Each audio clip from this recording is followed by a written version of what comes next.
So you got a brand new product idea and you want to share it with the world or pick someone's brain about it, but who do you talk to? Who are you gonna call?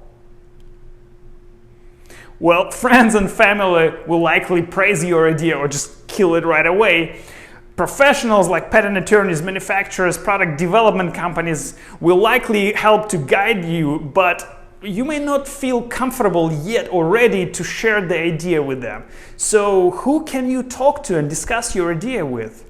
So next time you come up with a great product idea, see if you have a successful entrepreneur or an inventor in your network and talk to them about the process or their experience going through the product development process. And then see if it's something you like and would want to experience yourself, or if it's not for you, but at least you'll be able to get a feel of what's going to be ahead of you.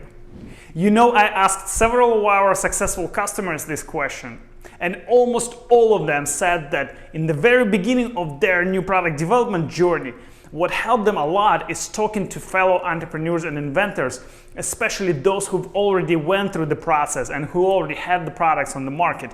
They shared valuable information, knowledge, and expertise with them, as well as the emotions that they had while working on their ideas. So our customers told me that that was the most important information they received and something that helped them to make a decision on whether to proceed with their product ideas or not.